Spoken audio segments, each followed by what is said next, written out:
Bienvenidos a un nuevo vídeo del curso 0 de Física. En el vídeo anterior estuvimos hablando de la luz y de algunas de sus propiedades, y en este vamos a profundizar en un aspecto que es el de la reflexión de la luz. Para entender la reflexión de la luz vamos a recurrir a las famosas leyes de Snell.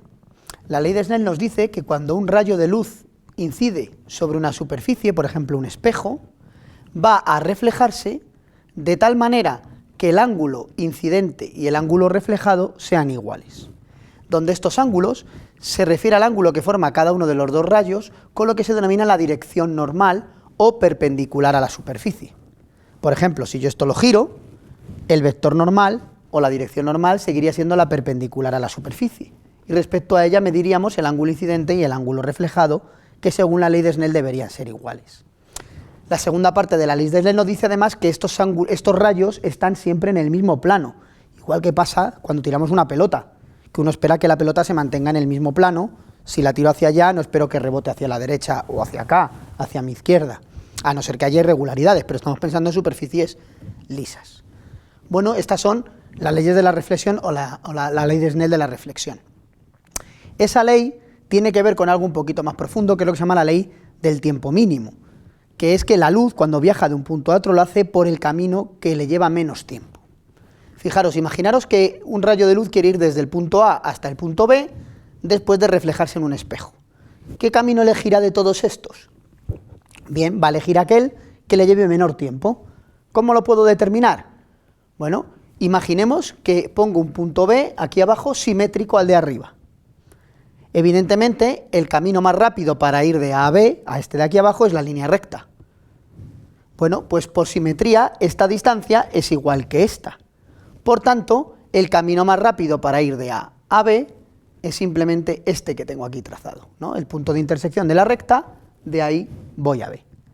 Con esta construcción yo podría ver geométricamente que eso implica que este ángulo necesariamente sea igual que este, es decir, que con una geometría relativamente sencilla, que a lo mejor incluso en bachillerato lo habéis podido hacer, se puede ver que el tiempo mínimo implica la ley de Snell. En cuanto a la reflexión, hay dos tipos de reflexión. Una es la reflexión especular, que es la que ocurre en los espejos, por ejemplo, superficies muy pulidas, prácticamente solo espejos, agua muy en calma, que es que si llegan rayos paralelos, todos los rayos cumplen la ley de la reflexión, en cada uno de estos puntos se cumple ángulo incidente igual a ángulo reflejado, todos los rayos salen perfectamente ordenados. Por eso en los espejos se pueden formar imágenes, porque los rayos de luz salen perfectamente ordenados. ¿Por qué, sin embargo, cuando yo me pongo delante de una pared, no veo mi imagen reflejada como si en un espejo? Eso se debe a que la pared, como prácticamente cualquier otro objeto que nos rodea, que no sea un espejo muy bien pulido, es rugoso, aunque sea a nivel microscópico, aunque a veces nos parezcan los objetos más suaves, son rugosos a nivel microscópico. Cuando llega un haz de luz de rayos paralelos, cada punto va a seguir cumpliendo la ley de la reflexión. Pero es que en cada punto ahora la normal va para un lado, porque la superficie es lisa, la normal no es como aquí, perfectamente perpendicular, sino que va a ir cada una para un lado. Y eso hace que, aunque se cumpla la ley de la reflexión, los rayos de luz salgan desviados en direcciones diferentes. Eso va a hacer que no se permita, que no se puedan formar imágenes cuando yo me pongo delante de superficies rugosas. Esto tiene que ver con la pregunta que os dejé planteada en el vídeo anterior. Os preguntaba, si tenemos una habitación con una bombilla, una manzana y yo estoy en el otro extremo, dibuja por qué vemos la manzana. Bueno, primero deberéis haber dibujado rayos que salen de la bombilla en todas direcciones, algunos de los cuales llegan a la manzana. Otros también llegarían a mi ojo, de hecho yo puedo mirar y veo la bombilla, claro. Esa bombilla lo que hace es reflejar parte de los rayos de luz. Por ejemplo, si esto fuera luz blanca, que es lo normal, que en el fondo tiene en su interior todos los colores, lo que ocurriría es que absorbe todos menos los del rojo, los colores rojos, que los refleja. Y la reflexión que ocurre en la manzana es una reflexión difusa, con lo cual cada punto de la manzana emite rayos de luz en todas direcciones. Aquí he pintado esos pocos, pero podríamos haber pintado también en otras direcciones. Algunos de esos rayos llegan hasta mi ojo, y yo por eso soy capaz de ver la manzana, porque los rayos de luz llegan hasta mí después de reflejarse en ella.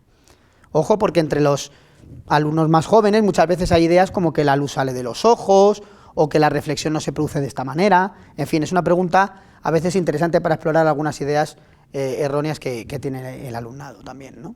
Vamos ahora en concreto a hablar sobre los espejos y cómo se forman las imágenes en ellos. Imaginemos un espejo plano, imaginaros un objeto delante de él, yo estoy aquí a este lado del espejo y me voy a imaginar los rayos de luz que salen de este punto. Eso es un objeto que la luz que le llega a él, de alrededor, cada punto sufre reflexión difusa. De cada uno de estos puntos yo me puedo imaginar rayos saliendo en todas direcciones. Me voy a imaginar algunos de esos rayos que llegan hasta el espejo. Por ejemplo, este cumplirá la ley de la reflexión, ángulo incidente igual ángulo reflejado, sale así. Este, ángulo incidente igual ángulo reflejado, ángulo incidente igual ángulo reflejado.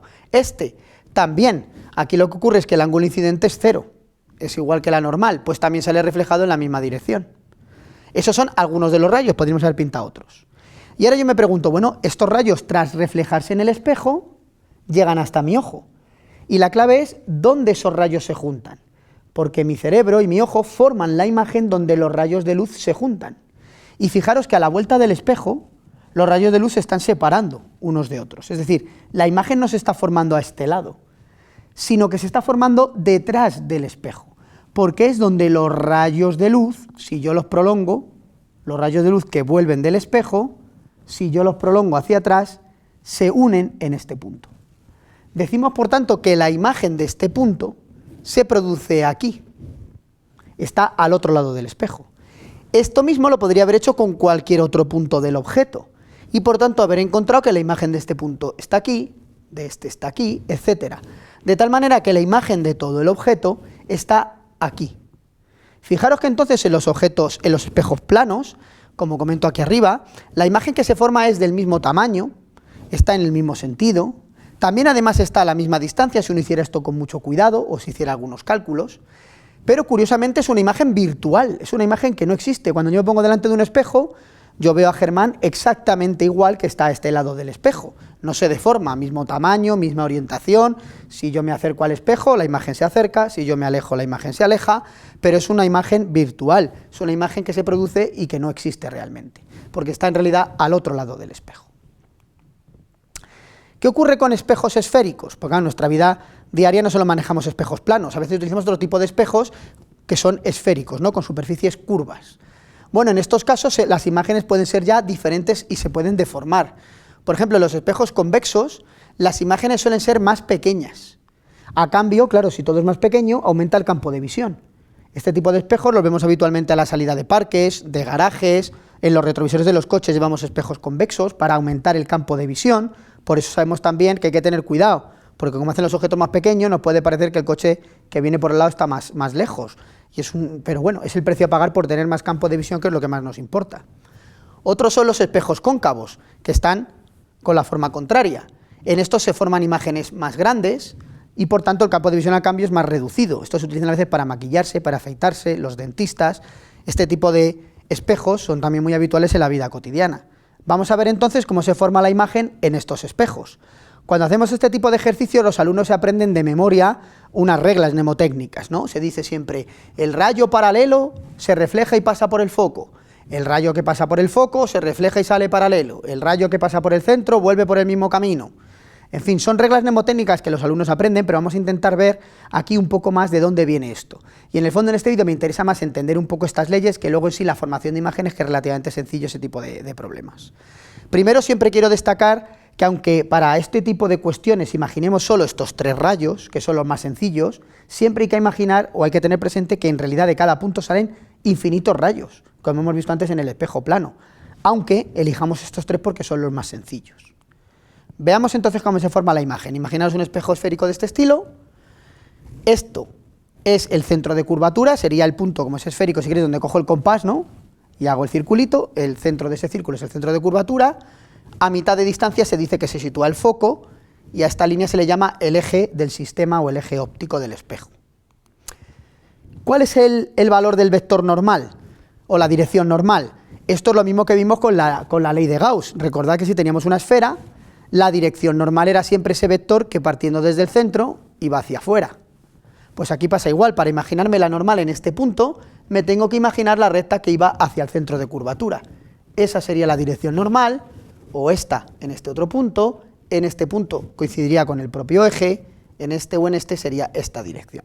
Esa va a ser la dirección de la normal en cada punto de la superficie del espejo. Y ahora imaginémonos uno de esos rayos que hemos dicho anteriormente. Imaginémonos un rayo que viene paralelo al eje y, por ejemplo, llega hasta este punto del espejo. Bueno, en ese punto del espejo se va a cumplir la ley de la reflexión. Ángulo incidente igual a ángulo reflejado. Es decir, si este es el ángulo incidente, el que forma el rayo con la normal, el ángulo de salida tiene que ser el mismo.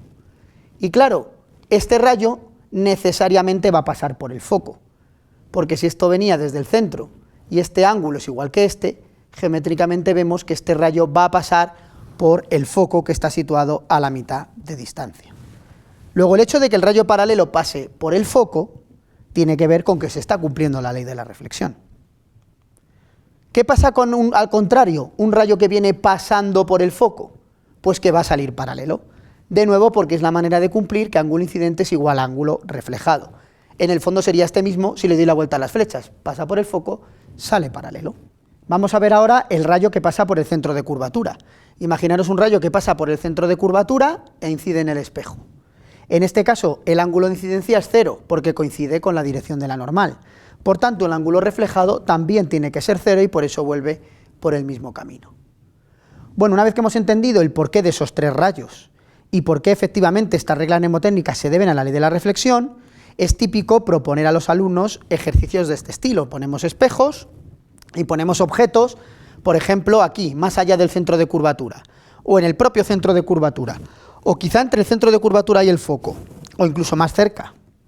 Y por simple trazado de rayos, los alumnos descubren que las imágenes que se forman pueden ser diferentes. Aquí la imagen es más pequeña y está invertida, aquí está invertida pero es del mismo tamaño, aquí incluso es más grande, y aquí incluso llega a ser virtual, la imagen se forma al otro lado del espejo, como hemos visto en un espejo plano. No me voy a detener ahora en el vídeo a explicar cada uno de estos casos, que son en fondo relativamente sencillos si el alumno ha entendido las reglas anteriores. Exactamente igual pasa si en vez de un espejo cóncavo cogemos estos convexos, donde las reglas son exactamente las mismas y también podemos ver cómo se forman las diferentes imágenes. En algunos casos esa imagen será virtual y más pequeña, o aquí puede ser ya un poco más grande. Os recomiendo, si queréis repasar un poco más todo esto de la formación de imágenes, que visitéis esta página web, FISKIweb, donde tenéis esto muy bien explicado, con bastantes ejemplos bastante sencillos.